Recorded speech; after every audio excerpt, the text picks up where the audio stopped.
Assalamualaikum warahmatullahi wabarakatuh. Perkenalkan, nama saya Niken Angelina Damayanti dengan NIM 22402046. Di sini saya akan membahas materi PKN untuk memenuhi tugas UTS PKN. Materi yang akan saya sampaikan yaitu mulai dari materi yang pertama hingga materi yang keenam. Materi yang pertama yaitu materi yang membahas tentang negara, sistem, dan ideologi. Secara etimologis, istilah negara merupakan terjemahan dari kata-kata asing, stat bahasa Inggris, stat bahasa Belanda dan Jerman, dan etat bahasa Prancis. Kata stat dan etat diambil dari bahasa Latin. Statum atau status yang berarti keadaan yang tegak dan tetap atau suatu memiliki sifat-sifat yang tegak dan tetap. Kata status atau stantum lazim diartikan sebagai standing atau station atau kedudukan. Secara terminologi, negara diartikan dengan organisasi tertinggi di antara satu kelompok masyarakat yang mempunyai cita-cita untuk bersatu, hidup dalam daerah tertentu, dan mempunyai pemerintahan yang berdaulat. Negara terdiri dari 3 unsur, yakni adanya masyarakat atau rakyat, adanya wilayah atau daerah, dan adanya pemerintahan yang berdaulat. Adapun tujuan negara yaitu yang pertama, memperluas kekuasaan semata-mata. Yang kedua, menyelenggarakan ketertiban umum. Yang ketiga, mencapai kesejahteraan umum. Kemudian unsur-unsur tempat atau daerah wilayah atau teritorial. Yang kedua, unsur manusia atau umat, masyarakat, rakyat, atau bangsa. Yang ketiga, unsur organisasi atau tata kerjasama atau tata pemerintahan. Kemudian yaitu sistem negara. Sistem adalah suatu tatanan atau suatu kesatuan yang terdiri atas komponen atau elemen yang dihubungkan bersamaan untuk memudahkan aliran informasi, materi, atau energi untuk mencapai suatu tujuan. Sistem pemerintahan merupakan sistem berhubungan antara eksekutif dan legislatif. Macam-macam pemerintahan, yaitu yang pertama sistem parlementer, merupakan sistem pemerintahan di mana hubungan antara eksekutif dan badan perwakilan atau legislatif sangat erat. Hal ini disebabkan adanya pertanggungjawaban para menteri terhadap parlemen. Maka setiap kabinet yang dibentuk harus memperoleh dukungan kepercayaan dengan suara terbanyak dari parlemen. Sistem presidensial adalah sistem pemerintahan di mana eksekutif tidak bertanggung jawab pada badan legislatif, yaitu sistem yang kedua, presidensial itu tadi. Pemegang kekuasaan eksekutif tidak dapat dijatuhkan oleh atau melalui badan legislatif meskipun kebijaksanaan yang dijalankan tidak disetujui oleh pemegang kekuasaan legislatif. Dalam sistem pemerintahan presidensial, badan eksekutif dan legislatif memiliki kedudukan yang independen. Keduanya, badan tersebut tidak berhubungan secara langsung seperti dalam sistem pemerintahan parlementer. Mereka dipilih oleh rakyat secara terpisah. Sistem presidensial atau presidensial atau disebut juga dengan sistem kongresional. Yang ketiga yaitu sistem pemerintahan campuran, merupakan sistem pemerintahan yang menggabungkan sistem pemerintahan presidensial dan parlementer. Hal ini paling umum dari sistem ini adalah kepala negara dan kepala pemerintahan dijabat oleh 2 orang yang berbeda. Kemudian ada sistem administrasi negara. Sistem administrasi negara Republik Indonesia adalah keseluruhan penyelenggaraan kekuasaan pemerintah dan administrasi negara Republik Indonesia dengan memanfaatkan dan mendayagunakan segala kemampuan aparatur negara, keuangan, dan lembaga-lembaga negara untuk mewujudkan tujuan rakyat Indonesia. Ada sistem pemerintahan di Indonesia. Pembukaan Undang-Undang Dasar Negara Republik Indonesia tahun 1945 pada alinea keempat menyatakan bahwa kemerdekaan kebangsaan Indonesia disusun dalam suatu Undang-Undang Dasar Negara Indonesia yang terbentuk dalam suatu susunan negara Republik Indonesia yang berkedaulatan rakyat berdasar kepada Pasal 1 Ayat 1 Undang-Undang Dasar Negara Republik Indonesia tahun 1945. Negara Indonesia adalah negara kesatuan yang berbentuk republik. Berdasarkan hal itu, dapat disimpulkan bahwa bentuk negara Indonesia adalah kesatuan, sedangkan bentuk pemerintahannya adalah republik. Selain bentuk negara kesatuan dan bentuk pemerintahan republik, Presiden Republik Indonesia memegang kekuasaan sebagai kepala negara dan sekaligus kepala pemerintahan. Hal itu didasarkan pada pasal 4 ayat 1 Undang-Undang Dasar Negara Republik Indonesia 1945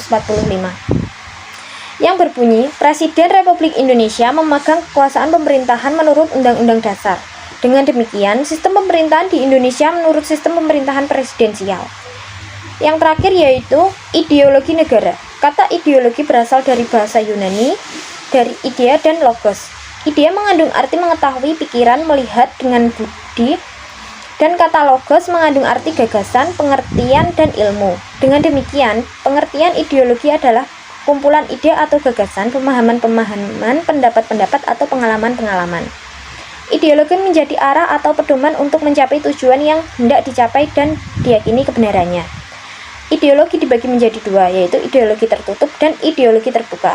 Yang pertama, ideologi tertutup merupakan ajaran atau pandangan dunia yang menentukan tujuan serta norma politik dan sosial yang sudah tidak boleh dipermasalahkan lagi serta harus dituruti.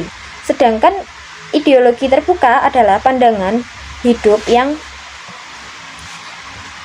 lebih terbuka, tidak kaku, dinamis, serta fleksibel yang dapat bertumbuh atau berkembang seiring dengan perkembangan zaman. Ideologi Indonesia. Ideologi Indonesia menganut pada ideologi Pancasila, artinya setiap perilaku pejabat dan jajaran pemerintahan mesti mengacu pada nilai-nilai yang terkandung dalam Pancasila. Pancasila merupakan jati diri dari identitas negara. Sekian. Itu yang dapat saya sampaikan dalam materi yang pertama. Selanjutnya adalah materi yang kedua. Materi yang kedua yaitu Pancasila. Pancasila, sejarah, penjabaran contoh pengamalan, dan korelasinya dengan Al-Quran Hadis. BPUPKI dibentuk dengan tujuan untuk menyelidiki hal-hal penting berkaitan dengan kemerdekaan Indonesia sekaligus menyampaikan rencana kemerdekaan juga. Sidang pertamanya pada tanggal 29 Mei 1945 diadakan di Gedung Choi Sang In. Para anggota membahas mengenai tema dasar negara. Dalam upaya merumuskan Pancasila sebagai dasar negara, Indonesia yang resmi mendapat usulan-usulan pribadi yang dikemukakan dalam Badan Penyidik Usaha Persiapan Kemerdekaan Indonesia, yaitu 5 dasar oleh Muhammad Yamin yang berisi peri keseimbangan, peri kemanusiaan, peri ketuhanan, peri kerakyatan, dan kesejahteraan rakyat. Kemudian 5 dasar negara Indonesia dari Bung Karno, yakni bangsa Indonesia atau nasionalisme, kemanusiaan atau internasionalisme, mufakat dan demokrasi, kesejahteraan sosial, dan ketuhanan yang berkebudayaan. Kemudian usulan rumusan dasar negara Supomo yang berisi 5 prinsip, yaitu persatuan, kekeluargaan, keseimbangan lahir dan batin, musyawarah, dan keadilan rakyat. Untuk menyempurnakan rumusan Pancasila dan membuat undang-undang dasar yang berdasarkan kelima asas tersebut, maka Dotkuritsu Junbisho Sakai membentuk sebuah panitia yang disebut sebagai Panitia 9 yang beranggotakan Soekarno, Muhammad Hatta, Abikusno Cokro Sujoso, Agus Salim, Wahid Hasim, Muhammad Yamin, Abdul Kar Muzakir, A.A. Maramis, dan Ahmad Subarjo.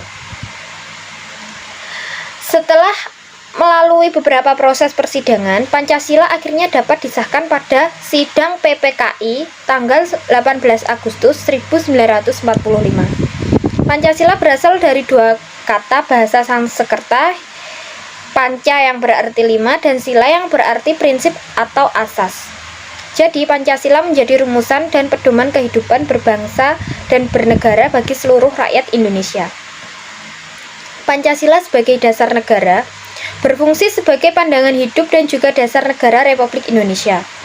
Fungsi Pancasila lainnya yaitu sebagai ideologi bangsa, yakni terdapat kumpulan ide, keyakinan, dan juga gagasan yang terkandung dalam sila-sila Pancasila. Hal tersebut menyangkut pada bidang politik, sosial, budaya, dan keagamaan. Untuk sila yang pertama yaitu ketuhanan yang Maha Esa. Sila ini menghendaki setiap warga negara untuk menjunjung tinggi agama dan kepercayaan terhadap Tuhan yang Maha Esa.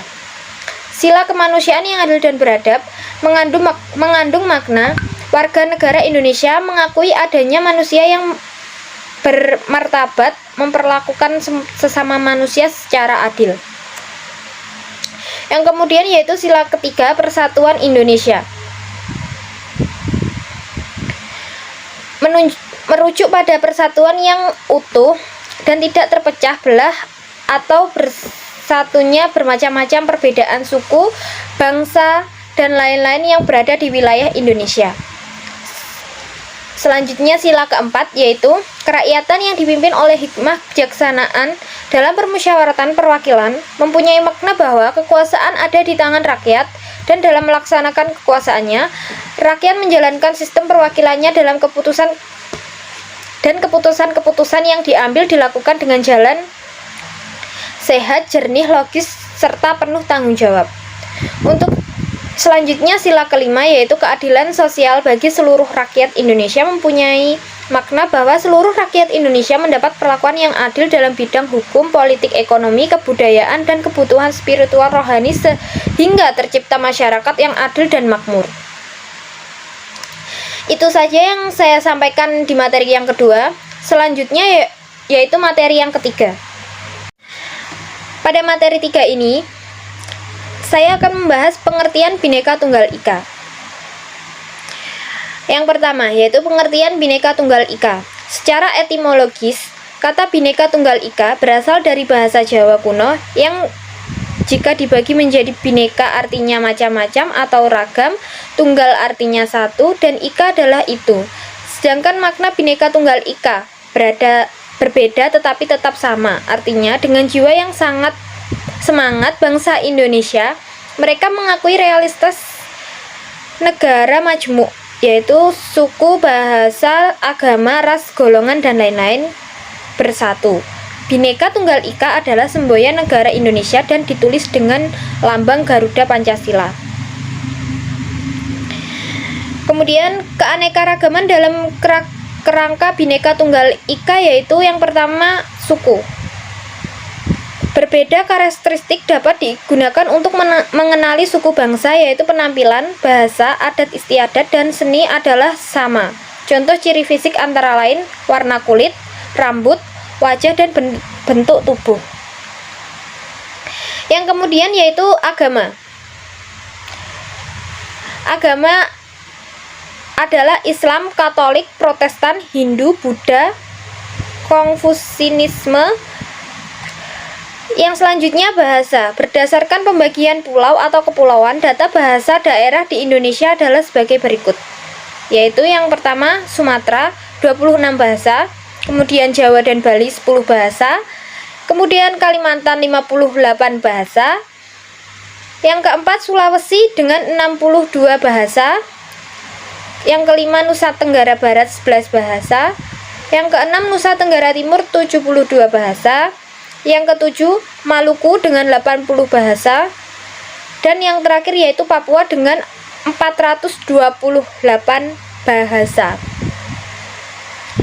Yang terakhir yaitu kepulauan. Indonesia merupakan negara kepulauan terbesar di dunia dengan 17.508 pulau yang dihuni oleh lebih dari 360 suku bangsa.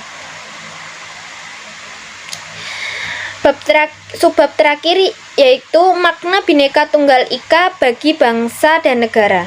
Meskipun orang-orang berbeda dan beragam dalam suku, mata pencaharian, bahasa daerah, agama, dan kepercayaan kepada Tuhan Yang Maha Esa, ras atau keturunan dan jenis kelamin, tetapi tetap harus dalam satu kesatuan utuh dan tidak terpisahkan sebagai bagian dari Negara Kesatuan Republik Indonesia atau NKRI dengan semboyan Bhinneka Tunggal Ika. Itu yang dapat saya sampaikan dari materi 3. Selanjutnya adalah materi yang keempat. Materi yang keempat yaitu NKRI dan bahaya radikalisme terorisme. Yang pertama yaitu definisi dari radikalisme. Kata radikalisme terdiri dari dua kata, yaitu radikal dan isme. Radikal bisa dimaknai atau mempunyai makna sebagai ekstrem atau fanatik, sedangkan kata isme mengarah pada makna suatu paham atau ideologi. Jadi, dapat disimpulkan bahwa radikalisme adalah doktrin atau praktik yang diterapkan oleh penganut paham radikal atau paham ekstrem yang berusaha mengubah tatanan sosial yang ada di masyarakat. Yang kemudian, definisi dari terorisme. Dikenal masyarakat sebagai hal yang menakutkan atau memiliki makna menakut-nakuti. Kata tersebut berasal dari bahasa Latin terere yang berarti gemetaran dan deterere yang berarti takut. Faktor penyebab radikalisme dan terorisme yaitu yang pertama, faktor pemikiran. Kemudian faktor ekonomi, faktor politik, faktor psikologi, dan faktor pendidikan. Ciri karakteristik dari radikalisme dan terorisme. Yang pertama, radikalisme. Ciri-ciri radikalisme sebagai berikut. Yang pertama, mempunyai ideologi suka mengkafirkan karena perbedaan pendapat. Yang kedua, selalu menganggap bahwa paham dan cara mereka sendiri yang paling benar, sedangkan paham dengan cara pandang orang lain dianggap salah dan keliru. Yang ketiga, mempunyai sikap dan berseberangan dengan mainstream atau arus umum, terutama pemerintah. Yang keempat, selalu bersemangat untuk mengoreksi atau menolak, bahkan melawan orang lain yang tidak sepaham. Yang kelima, kaum radikalis dan teroris membenarkan cara-cara kekerasan untuk mengoreksi orang lain. Yang keenam, ingin mendirikan negara di sebuah negara. Dan yang terakhir, ingin mengganti ideologi dasar negara atau haluan negara. Ciri-ciri terorisme yaitu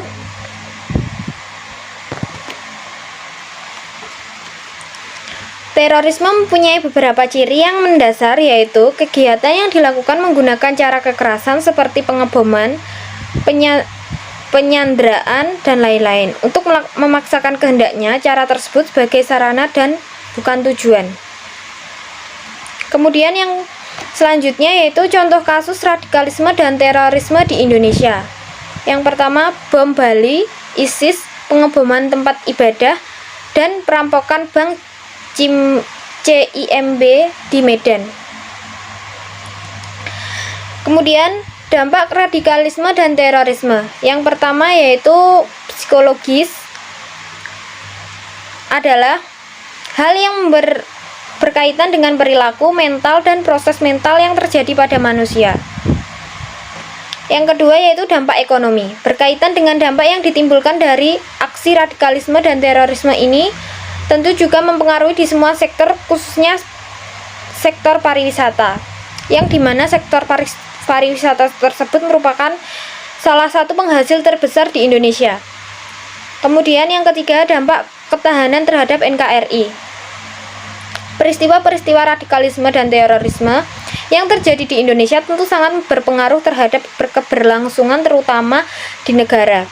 Dikarenakan hal itu menimbulkan ancaman yang serius untuk pemersatu dan kesatuan bangsa, bahkan Pancasila yang mana menjadi ideologi atau dasar negara.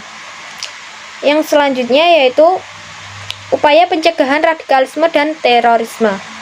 Menurut buku Gender dalam Hubungan Internasional di Indonesia Australia, Divisi Pencegahan Badan Nasional Penanggulangan Terorisme atau BNPT mengeluarkan rencana strategis terkait pencegahan radikalisme dan terorisme, yaitu sebagai berikut.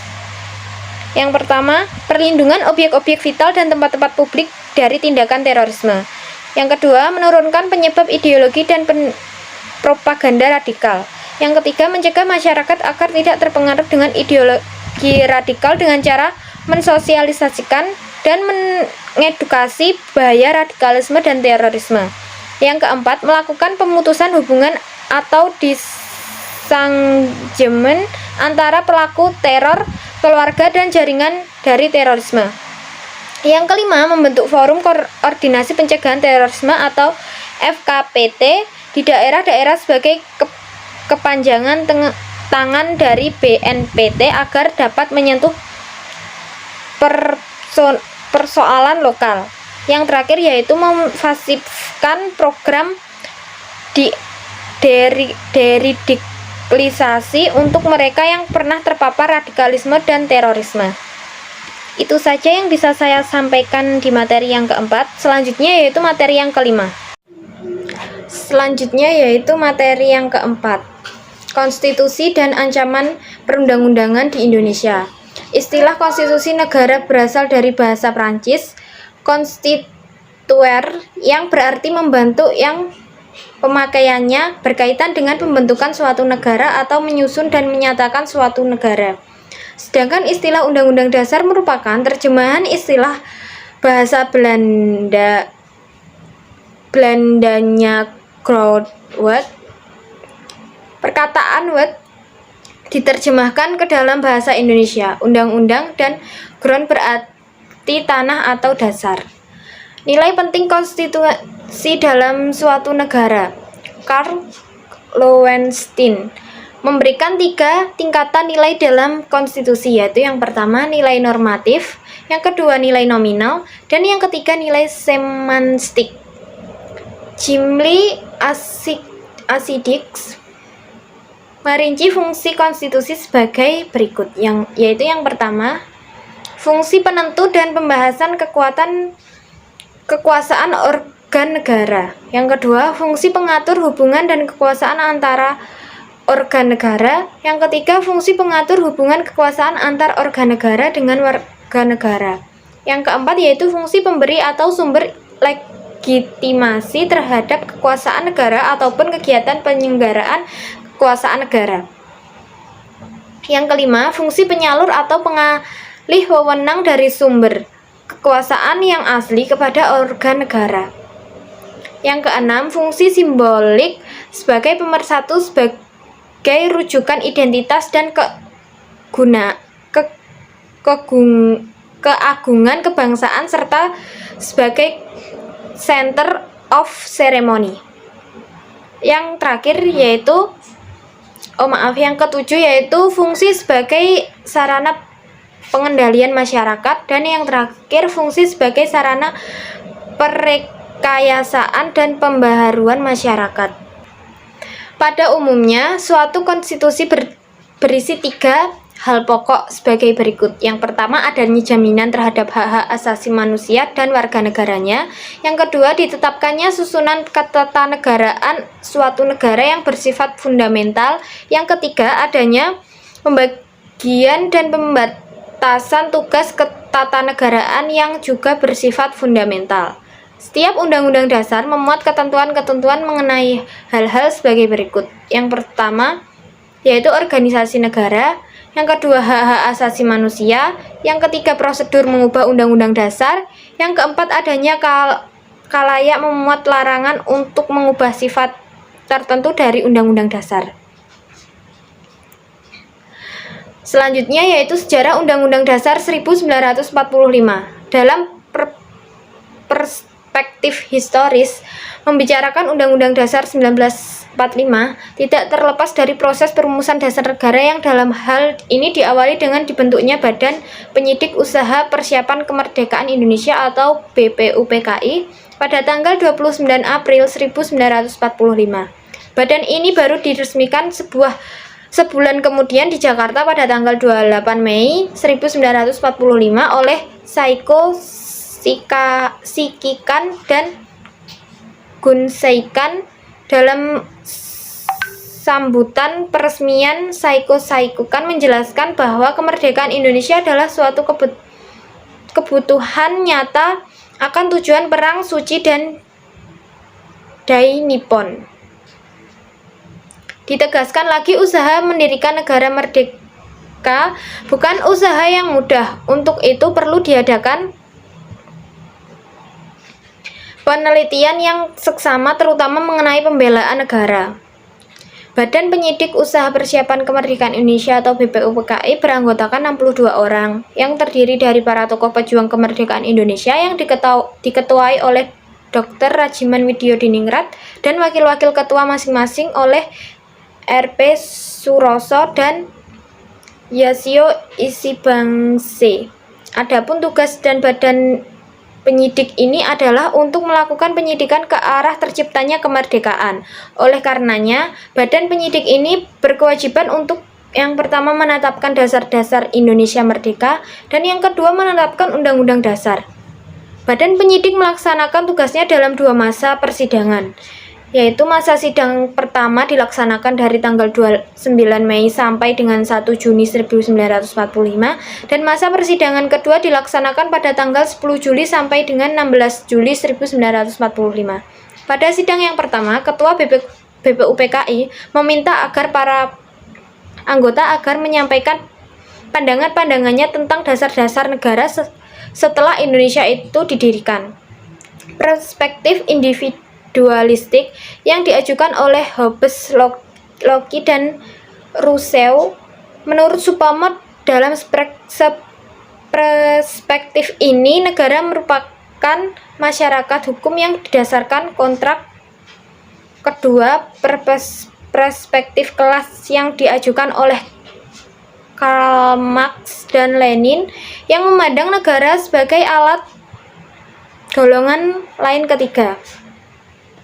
Perspektif intergalaktik yang ditunjukkan oleh Spinoza, Adam Muller, dan Hegel yang menganggap bahwa fungsi negara bukan untuk melindungi kepentingan pribadi atau golongan kelas, melainkan untuk melindungi kepentingan masyarakat secara keseluruhan.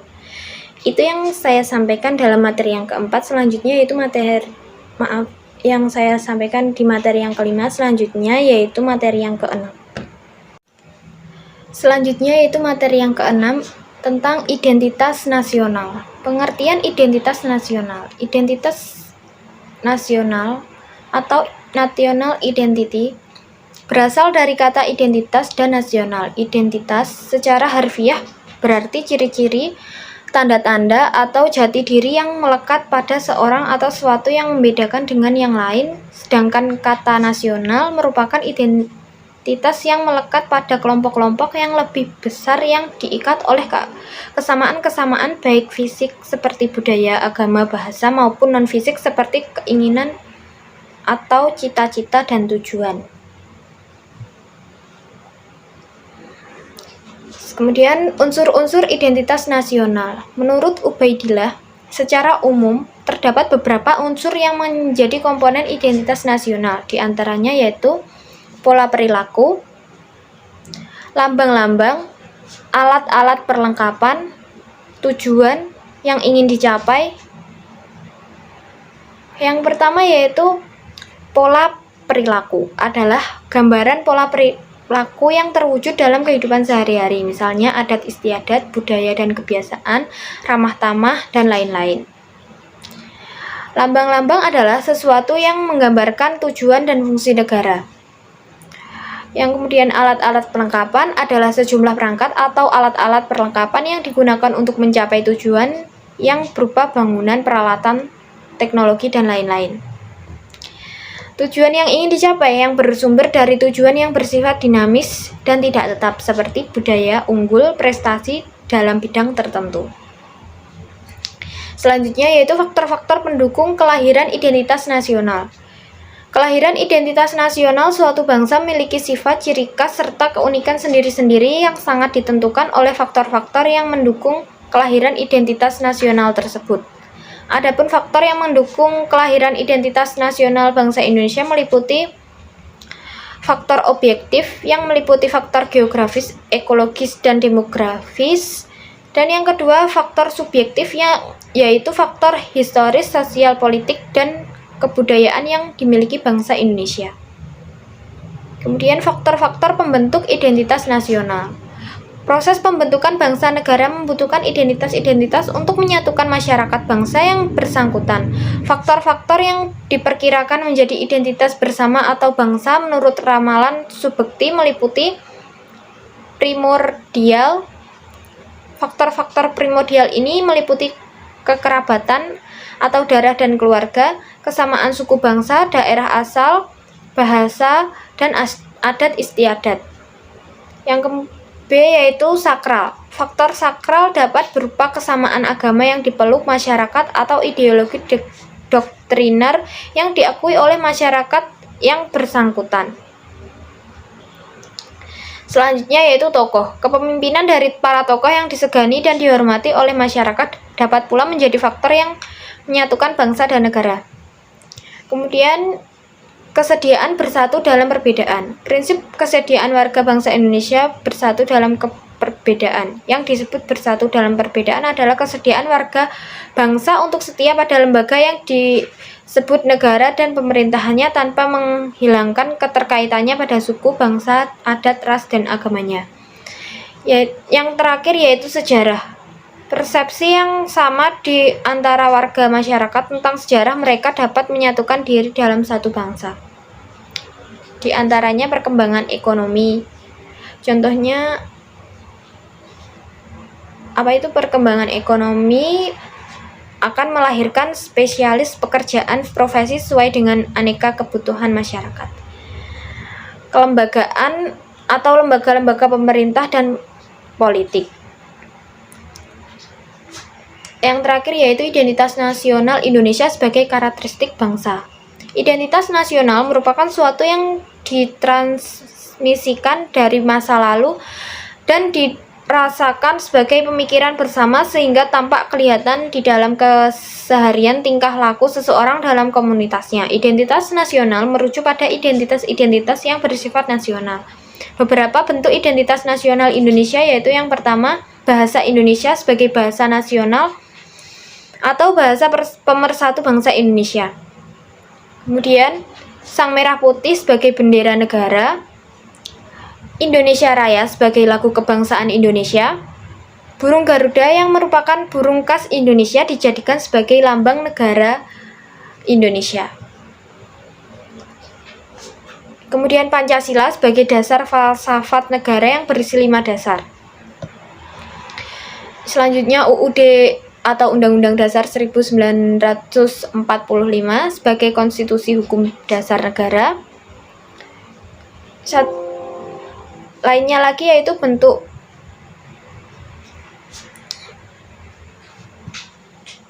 bentuk negara adalah Kesatuan Republik Indonesia yang berkedaulatan rakyat. Kemudian konsep wawasan Nusantara sebagai cara pandang bangsa Indonesia mengenai diri dan lingkungannya yang serba beragam dan memiliki nilai strategis dengan mengutamakan persatuan dan kesatuan bangsa, serta wilayah kesatuan dan penyelenggaraan kehidupan masyarakat berbangsa dan bernegara untuk mencapai suatu tujuan nasional. Yang terakhir yaitu kebudayaan sebagai puncak-puncak dari kebudayaan daerah. Itu saja yang bisa saya sampaikan. Terima kasih.